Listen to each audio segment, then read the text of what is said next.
Welcome back to clean news Rajasthan. चलिए देखते हैं राजस्थान की 15 फटाफट बड़ी खबरों को। राजस्थान विधानसभा सत्र 6 अगस्त तक के लिए बढ़ाया। 16वीं राजस्थान विधानसभा का बजट सत्र जारी रहेगा। सत्र 6 अगस्त तक के लिए बढ़ा दिया गया है। इससे पहले कल विधायक रतन देवासी ने ध्यान आकर्षण प्रस्ताव रखा। जोधपुर के रायकाबाग रेलवे स्टेशन के नाम की त्रुटि को लेकर प्रस्ताव रखा। रेलवे स्टेशन को रायकाबाग नाम लिखा जा रहा है। संसदीय कार्य मंत्री जोगाराम पटेल ने जवाब देते हुए कहा कि रेल स्टेशन का एक साथ रिकॉर्ड में नाम लिखा हुआ है। इस बारे में रेलवे को पत्र लिखा हुआ है। नए बीजेपी प्रदेश अध्यक्ष मदन राठौर 3 अगस्त करेंगे पदभार ग्रहण। राजस्थान बीजेपी के नए अध्यक्ष मदन राठौर 3 अगस्त शनिवार को प्रदेश अध्यक्ष पद का कार्यभार संभालेंगे। इस दौरान मुख्यमंत्री भजनलाल शर्मा, पूर्व प्रदेश अध्यक्ष सीपी जोशी, सह प्रभारी विजय रहटकर, पूर्व नेता प्रतिपक्ष राजेंद्र राठौर सहित भाजपा नेता और भाजपा सरकार के मंत्री मौजूद रहे। राठौर की ताजपोशी की सभी तैयारियां पूरी कर ली गई। सांचौर नगर परिषद आयुक्त ठिकानों पर छापेमारी। सांचौर जिला मुख्यालय पर नगर परिषद के आयुक्त योगेश आचार्य के आवास समेत 9 ठिकानों पर शुक्रवार सुबह एसीबी की टीम ने छापा मारा। छापेमारी में 22 लाख रुपए की नकदी समेत करोड़ों रुपए की प्रॉपर्टी के डॉक्यूमेंट मिले हैं। आचार्य के ठिकानों से भारी मात्रा में कैश, जेवरात, महंगी घड़ियां व दस्तावेजों के पेपर मिले हैं। 4 लग्जरी वाहन और कई जमीन के दस्तावेज मिले हैं। 7 आवासीय व व्यावसायिक भूखंड के दस्तावेज, 40 से अधिक महंगी ब्रांडेड घड़ियां, गोल्ड प्लेटेड मोबाइल फोन, सोने चांदी के आभूषण और एक लॉकर समेत दर्जनों खाते भी मिले। बांसवाड़ा में न्यूक्लियर पावर प्लांट को लेकर हिंसा। राजस्थान के बांसवाड़ा में प्रस्तावित न्यूक्लियर पावर प्लांट को लेकर स्थानीय लोगों ने भारी विरोध शुरू कर दिया है। प्लांट के लिए जमीन खाली करवाए जाने पर पुलिस और लोगों के बीच टकराव हो गया है। विरोध कर रहे स्थानीय लोगों ने पुलिस पर पथराव कर दिया और पुलिस ने लाठीचार्ज कर दिया। दरअसल बांसवाड़ा में बनने वाले न्यूक्लियर पावर प्लांट के लिए सरकार ने अब वहां रहने वालों को विस्थापित करना शुरू कर दिया है, लेकिन शुक्रवार को जमीन खाली करवाने के लिए पहुंचे अधिकारियों को विरोध का सामना करना पड़ा। इसके बाद पुलिस ने लाठीचार्ज कर प्रदर्शनकारियों से वहां तितर-बितर कर दिया। बांसवाड़ा जिले की छोटी सरवन क्षेत्र में 2800 मेगावाट न्यूक्लियर पावर प्लांट प्रस्तावित है। राजस्थान के भाजपा नेता को मिली जिंदा जलाने की धमकी। भारतीय जनता पार्टी की कोटा शहर के अल्पसंख्यक मोर्चा के अध्यक्ष साहिल मिर्जा को जिंदा जलाने की धमकी देने का मामला सामने आया। उन्हें इंटरनेशनल कॉल के साथ ही 2 भारतीय नंबरों से फोन पर धमकाया गया। उन्होंने कहा कि शुक्रवार दोपहर के दौरान उन्हें फोन आया। इसकी शिकायत उन्होंने कोटा शहर के अतिरिक्त पुलिस अधीक्षक संदीप सैनी से की है। साथ ही इस मामले में कार्रवाई करने और उन्हें सुरक्षा मुहैया कराने की बात कही है। राजस्थान में औद्योगिक निवेश का बेहतर माहौल सुनिश्चित कर रही राज्य सरकार। राजस्थान के आर्थिक विकास को नई ऊंचाई देने और राज्य में निवेशकों को आकर्षित करने के लिए राज्य सरकार आगामी 9 से 11 दिसंबर तक जयपुर में राइजिंग राजस्थान इन्वेस्टमेंट समिट का आयोजन करेगी। मुख्यमंत्री भजनलाल शर्मा ने मुख्यमंत्री कार्यालय में इस संबंध में आयोजित एक बैठक में इस इन्वेस्टमेंट समिट का उद्देश्य देशी और विदेशी कंपनियों, अंतर्राष्ट्रीय संस्थाओं और निवेशकों को प्रदेश की ओर आकर्षित करने को कहा है।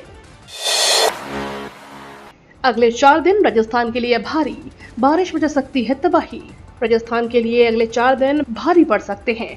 राजस्थान में सिस्टम की नाकामी के कारण आसमान से बरसने वाली मेहर आफत का रूप ले चुकी है। राजधानी जयपुर को 3 लोगों की मौत का जख्म दे दिया है, तो प्रदेश के अलग अलग हिस्सों में भी हादसों की खबर सामने आ रही है।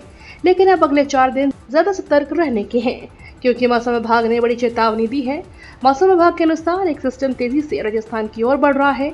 यह प्रदेश को तरबतर करने के साथ ही बड़ी आफत भी ला सकता है।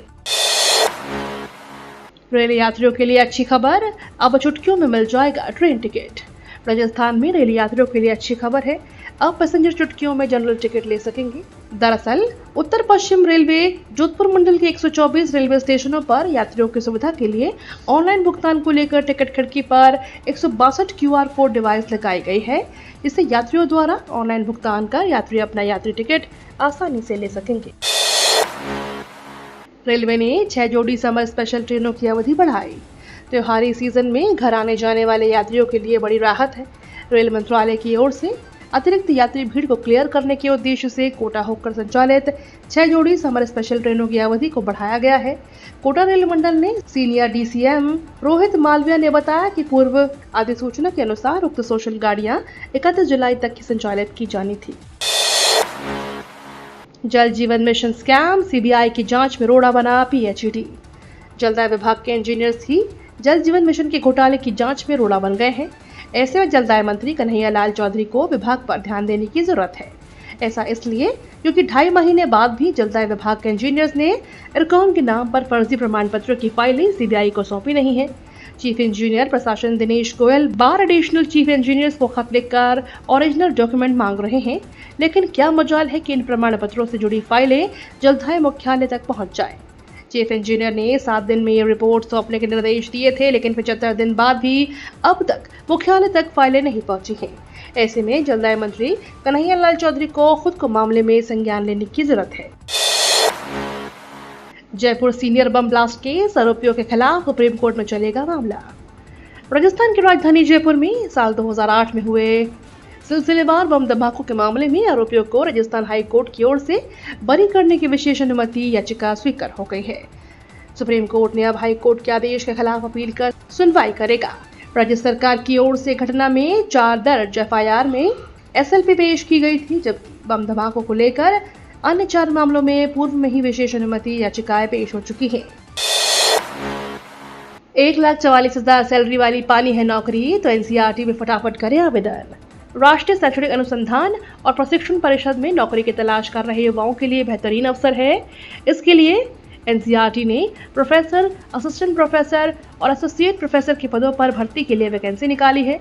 उम्मीदवार जो भी इन पदों के लिए आवेदन करने की चाहत रखते हैं वे एनसीईआरटी की आधिकारिक वेबसाइट पर जाकर अप्लाई कर सकते हैं। एनसीईआरटी के इस भर्ती के लिए आवेदन प्रक्रिया शुरू हो चुकी है। सेव कर लिए नंबर, टल जाएगा बड़ा खतरा। एलपीजी सिलेंडर या खराब रेगुलेटर से गैस का रिसाव खतरनाक हो सकता है। गैस लीकेज के समय हमें समझ नहीं आता कि हम जल्द से जल्द इस मुसीबत से कैसे निजात पाए। इसके लिए आपके पास एलपीजी इमरजेंसी हेल्पलाइन नंबर 1906 या 1800-233-3555 होने जरूरी है। ये टोल फ्री नंबर है। इन पर कॉल करके आप अपना भाषा विकल्प चुन सकते हैं। कंप्लेंट रजिस्टर कराने पर एलपीजी प्रोवाइडर कंपनी आपके एड्रेस पर मैकेनिक भेजेगी। इंटरनेशनल स्पेस सेंटर जाएगा ये भारतीय एस्ट्रोनॉट। इसरो ने अंतर्राष्ट्रीय अंतरिक्ष स्टेशन जाने वाले अंतरिक्ष यात्री की घोषणा कर दी है। ग्रुप कैप्टन सुधांशु शुक्ला को आईएसएस के लिए आगामी भारत अमेरिका मिशन पर उड़ान भरने के लिए चुना गया है। बैकअप के तौर पर कैप्टन प्रशांत नायर को चुना गया है। इस मिशन के दौरान प्राप्त अनुभव भारतीय मानव अंतरिक्ष कार्यक्रम के लिए फायदेमंद होंगे और इससे इसरो और नासा के बीच मानव अंतरिक्ष उड़ान सहयोग भी मजबूत होगा। 1 अगस्त से लागू हो गए फास्टैग के नए नियम। भारतीय राष्ट्रीय भुगतान निगम ने टोल संग्रह को सुव्यवस्थित करने, भीड़-भाड़ कम करने और देश की सड़कों की दक्षता बढ़ाने के मकसद से 1 अगस्त से नए फास्टैग नियम लागू कर दिए हैं। इन बदलावों के कारण उपभोक्ताओं को टोल प्लाजा पर होने वाले सभी संभावित असुविधाओं से बचने के लिए अपने खातों को अपडेट करना भी जरूरी हो गया है। सभी उपयोगकर्ताओं के लिए नए नियमों और विनियमों का पालन करना जरूरी है। केवाईसी अपडेट और फास्टैग का बदलाव, वाहन की जानकारी लिंक करना, फोटो अपलोड करना, मोबाइल नंबर लिंक करना, डेटाबेस वेरिफिकेशन, इन नियमों का 31 अक्टूबर 2024 तक अनुपालन नहीं करने पर टोल प्लाजा पर काफी असुविधा होगी। ये तो थी राजस्थान की बड़ी खबरें। रोजाना सबसे पहले अपडेट पाने के लिए क्लीन न्यूज राजस्थान को अभी सब्सक्राइब करें।